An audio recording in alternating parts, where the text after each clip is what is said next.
نحمده ونصلي ونسلم على رسوله الكريم أما بعد فأعوذ بالله من الشيطان الرجيم بسم الله الرحمن الرحيم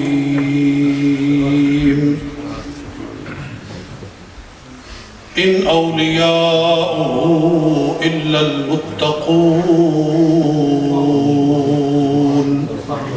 صدق الله العظيم فقال الله تبارك وتعالى في كلامه إن الله وملائكته يصلون على النبي يا أيها الذين آمنوا صلوا عليه وسلموا تسليما اللهم صل على سيدنا مولانا محمد وعلى آل سيدنا مولانا محمد وبارک وسلم۔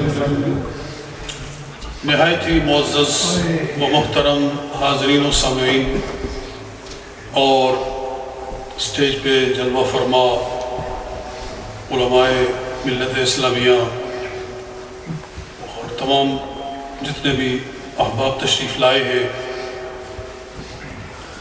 میں سمجھتا ہوں کہ ہم سب خوش نصیب ہیں کہ اللہ تعالیٰ نے ہمیں مسجد میں حاضر ہو کر اللہ کے نیک بندوں کے ذکر کی توفیق عطا فرمائی ہے۔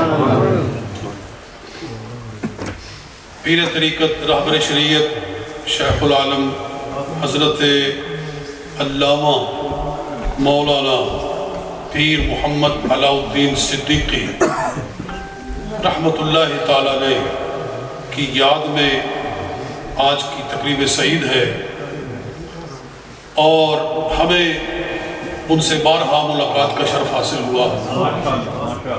وہ یاد بھی فرمایا کرتے تھے، کوئی شک نہیں کہ وہ اللہ کے نیک بندوں میں سے ایک نیک بندے تھے۔ بھائی، انبیاء مرسلین وہ ہیں کہ جن کے بارے میں کوئی سوال نہیں ہو سکتا۔ سوالات تو ہر کسی کے اوپر ہوتے ہی رہتے ہیں، لیکن جب کوئی دنیا سے چلا جاتا ہے کہ صرف اس کی نیکیاں ہی بیان کریں، صرف اس کی جن کا ہم ذکر کر رہے ہیں وہ تو اچھائیوں کا مجموعہ تھا۔ جی،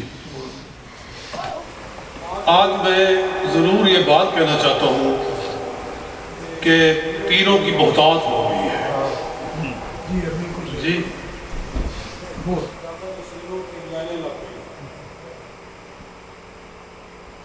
کیونکہ اس میں پیسہ بہت ہے، یہ ایک کاروبار بن گیا ہے، یہ ایک بزنس بن گیا ہے۔ مگر صحیح پیر کون ہوتا ہے اس کی طرف ابھی اشارہ کیا حضرت علامہ مولانا مفتی محمد ایوب اشرفی صاحب نے کہ امام اہل سنت اعلیٰ حضرت فاضل بریلوی رحمت اللہ تعالیٰ علیہ نے اپنے فتاوی رضویہ شریف کے اندر بھی اور اپنے ملفوظات شریف کے اندر بھی ارشاد فرمایا ہے۔ اسی بات کو میں تھوڑا سا واضح کرتا ہوں کہ پیر کے لیے 4 شرطیں ہیں۔ پیر کے لیے 4 شرطیں، اس کے لیے 4 شرطیں ہیں۔ جی ہاں، he has to be carrying these 4 conditions, otherwise he is not a peer, he is a false peer۔ جی، 4 شرطیں۔ سب سے پہلی شرط فرمایا کہ صحیح العقیدہ سنی ہو، صحیح العقیدہ سنی ہو، اس کے عقیدے میں کوئی گڑبڑ نہ ہو۔ جی، آج پیروں میں کثیر تعداد رافضیوں کی نظر آ رہی ہے کہ نہیں؟ جی، ایک بڑی تعداد رافضیوں کی نظر آ رہی ہے۔ بہت سارے وہ ہیں جو ناسوی قسم کے ہیں، مگر الحمدللہ حضرت پیر علاؤ الدین صدیقی رحمت اللہ تعالی علیہ وہ عقیدے کی ننگی تلوار تھے. وہ عقیدے کی ایک ننگی تلوار تھے.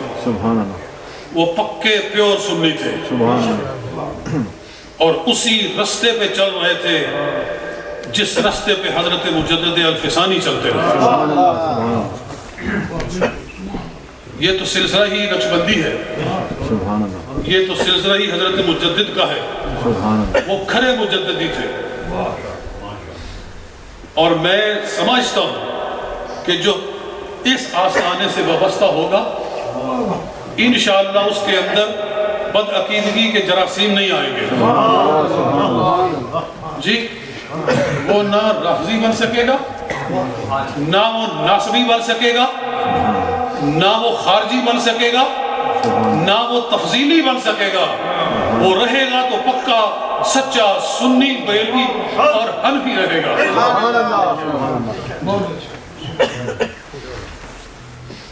اور جیسے فرما رہے تھے علامہ فراشی رحمت میں غلط رحمت اللہ علیہ پر رحمت, پتہ نہیں وقت زیادہ ہو گیا میرا خیال ہے, میں بھی تھوڑا سا ٹائرڈ فیل کر رہا ہوں. اللہ تعالیٰ آپ کو لمبی زندگی عطا فرمائے,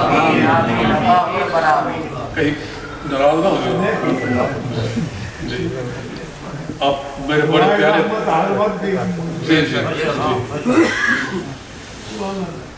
علامہ فراشی صاحب یہ بات کہہ رہے تھے بد عقیدگی کے بارے میں کہ رافضی بہت ہو گئے ہیں. اللہ پناہ عطا فرمائے. یہ ضروری ہے جس پیر کو آپ دیکھیں کہ وہ ڈنڈی مار رہا ہے عقیدے کے اندر, اس سے دور ہٹ جائے. اور یہ بنیادی عقیدوں میں سے اہل سنت کے عقیدوں میں سے کہ انبیاء کرام کے بعد سب سے افضل ہستی کا نام حضرت ابوبکر صدیق رضی اللہ عنہ. کیوں وہ سب سے افضل ہیں؟ اس لیے کہ خود رسول اللہ صلی اللہ علیہ وسلم ان کو اپنے مصلح پر کھڑا کر کے, اور ان کا مصلح پر کھڑا ہونا یہ کوئی تنظیمی معاملہ نہیں تھا, یہ اعتقادی معاملہ تھا. یہ اعتقادی سے معاملہ تھا. نبی پاک صلی اللہ علیہ وآلہ وسلم ان کو مصلح پر کھڑا کرتے ہیں, اور سرکار دو عالم علیہ السلام کا یہ جو مصلح ہے یہ نبی اکرم علیہ السلام کی ولایت کا بھی مصلح ہے, آقا صلی اللہ علیہ وسلم کی شریعت کا بھی مصلح ہے. سبحان اللہ, سبحان اللہ. اور دوسری بات اعلیٰ حضرت فاضل ولی رحمت اللہ تعالی علیہ فرماتے ہیں پیر کی یہ شرط ہے کہ وہ عالم دین ہو, وہ عالم دین ہو. اور آپ نے ملفوظات شریف میں اس کی وضاحت بھی فرمائی ہے کہ اتنا علم رکھتا ہو کہ اس سے کوئی مسئلہ پوچھا جائے تو فقہ کی کتابوں کو کھول کے مسئلہ جان سکے. سبحان اللہ. اب فقہ کی کتابیں ساری عربی میں ہیں, فتاوی عالمگیری عربی میں ہے, فتاوی خانیہ عربی میں ہے, فتاوی بزازیہ عربی میں ہے جی, اور اسی طرح خلاصۃ الفتاوی عربی میں ہے. سارے درس نظامی کی جتنی کتابیں ہیں جی, نور النزاع سے لے کر ہدایہ شریف تک, یہ ساری کتابیں عربی زبان میں ہیں. تو اس کا مطلب یہ ہے کہ اعلیٰ حضرت کے ارشاد اور فتوے کے مطابق وہ بندہ پیر کہلانے کا حقدار ہے جو عربی زبان کو جانتا ہے جی, عربی صرف و نحو کو پڑھا ہوا ہو, اور وہ اتنی استعداد رکھتا ہو کہ فقہ کی کتابوں سے تحقیق کر کے مسئلہ ہو گیا. یہ اعلیٰ حضرت نے واضح طور پر, بلکہ میں تو کہتا ہوں فقہ کی کتابیں تو دور کی بات ہے, جو عربی نہیں جانتا وہ تو قرآن نہیں سمجھتا. قرآن عربی میں, سرکار صلی اللہ علیہ وسلم کی ساری حدیثیں عربی میں ہیں, اور جو عربی گرامر نہیں جانتا وہ قرآن کا مطلب سمجھتا نہیں سمجھتا. جی حدیث نہیں سمجھ سکتا تو کیا رہنمائی کرے گا؟ جی اذا کان الغراب دلیل قوم سیہدیہم طریق الہالکین. جی یہ دوسری شرط ہے کہ عالم ہو. اور الحمدللہ جن کے عرس میں ہم بیٹھے ہوئے ہیں پیر علاؤ الدین صدیقی رحمت اللہ تعالی علیہ ایک جید عالم دین تھے، ایک مستند عالم دین تھے. ایک بار میرے ساتھ فون کے اوپر عربی میں گفتگو کرنا شروع کیا. دیر تک میں بھی ان کے ساتھ عربی میں بات کرتا رہا اور وہ بھی میرے ساتھ عربی میں گفتگو کرتا رہا. ہماری کنورسیشن جو تھی وہ کافی دیر جاری رہی اور ساری گفتگو جو تھی وہ عربی میں چل گئی.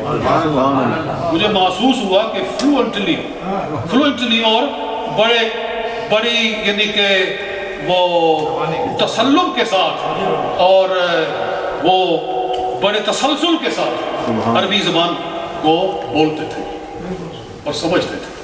اور غالباً فارسی بھی ان کی درست ہوگی کہ تھے ہی غزنوی تو فارسی بھی وہ سمجھتے ہو. تو یہ ایک علم کا معیار ہے. اور آج پیر وہ ہیں کہ جو صحیح قرآن نہیں پڑھ سکتے. ایک بڑی تعداد ہے ان پیروں کی جو صحیح قرآن نہیں پڑھ سکتے. حد یہ ہے کہ دعا مانگتے ہیں تو غلط مانگتے ہیں. ایک پیر یوں دعا کرتا تھا ربنا وبعث فیہم رسولا. اندازہ کرو ربنا وبعث فیہم رسول کیا کرے. ایک پیر میں فوت ہو گیا ہے، میں خود اس کے سامنے دعا کی شروع کی کہ وانصرنا علی القوم الکافرین وانصرنا علی القوم المنافقین. پھر تیز ہو گیا وانصر المشرکین وانصر الوہابیین. جی اس کو پتہ ہی نہیں کہ میرے منہ سے کیا نکل رہا. جی ایسے کہ اللہ تعالیٰ اپنا عطا فرمائے. اگر مرید ہونا ہے تو کسی عالم دین کا مرید ہونا جاہل پیر نہیں. جی اور تیسری شرط امام اہل سنت امام احمد رضا فاضل بن رحمۃ اللہ تعالیٰ نے ارشاد فرمائی. اور میں یہ بھی بات کہوں جتنے تاریخ کے اندر اولیاء کاملین گزرے ہیں وہ سارے علماء تھے. وہ سارے کے سارے علماء تھے. حضرت معروف ہے کرخی رحمت اللہ تعالیٰ نے، داؤد طائی رحمت اللہ تعالیٰ نے جی، اور حضرت جناب غوث اعظم محبوب سبحانی شیخ عبد القادر جیلانی رحمت اللہ تعالیٰ علیہ، خواجہ معین الدین چشتی اجمیری رحمت اللہ تعالیٰ علیہ، یہ جتنے بزرگان میں دین گزرے ہیں یہ سارے کے سارے علماء کرام تھے. اس لیے غوث پاک نے فرمایا درخت العلم حتی صرت قطبا ونلت الفضل من مولا الموالی. میں نے علم حاصل کیا اللہ نے مجھے قطب بنایا. بے علموں جو کرے فقیری کافر مرے دیوانا. اور تیسری شرط یہ بیان فرمائی اعلیٰ حضرت نے کہ وہ فاسق نہ، فاسق مولم نہ، جی اعلانیہ فسق نہ کرتا. جی تو جو اعلانیہ فسق کرتا ہے، نماز نہیں پڑھتا، داڑھی منڈا ہے بالکل جی، یہ داڑھی شریعت کے مطابق نہیں ہے جی، تو وہ فاسق ہے. اس کے پیچھے نماز نہیں ہو سکتی، اس کو پیر نہیں پکڑا جا سکتا.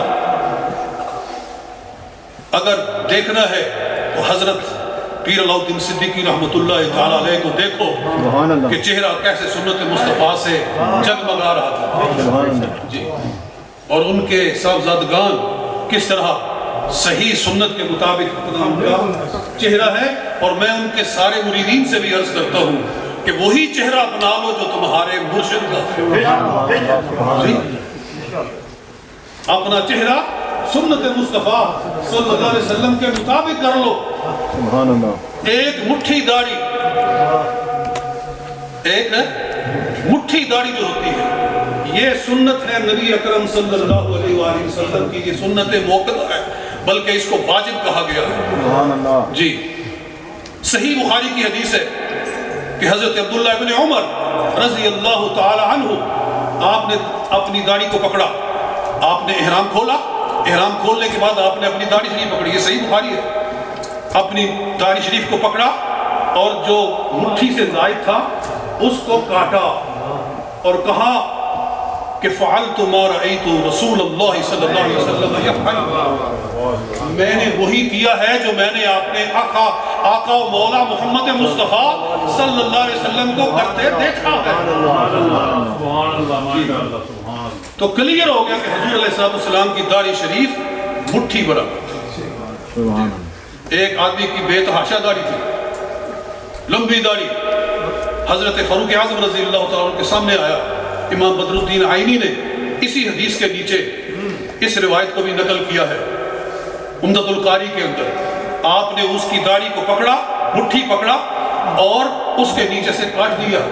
فاروق اعظم رضی اللہ تعالیٰ عنہ سبحان اللہ، بتا دیا کہ یہ ہے داڑھی شریف کی شرعی مقدار۔ سبحان اللہ۔ تو لہٰذا میں ان سب حضرات سے جو خصوصاً اس تعلق کے ساتھ اور اس آستانے کے ساتھ وابستہ ہیں وہ اس کے اوپر عمل کریں۔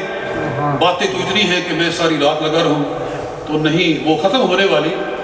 اللہ تعالیٰ نے جو کچھ توفیق عطا فرمائی، جو کچھ میں نے کہا، اللہ اس کو منظور و مقبول فرمائے۔ ہاں، اور آخری شرط یہ تھی، 4 شرطیں، آخری شرط یہ تھی کہ فرمایا کہ انہی شرطوں کے ساتھ اس سے لے کر رسول پاک صلی اللہ علیہ وسلم تک اس کا سارا سلسلہ ایسا ہی ہو۔ سبحان اللہ۔ انہی شرطوں کے ساتھ متصل ہونے کا مطلب یہ ہے کہ اسی طرز کے اوپر، انہی شرطوں کے اوپر اس کا سلسلہ نبی اکرم صلی اللہ علیہ وسلم تک جاتا۔ سبحان اللہ۔ جی، وآخر دعوانا الحمدللہ۔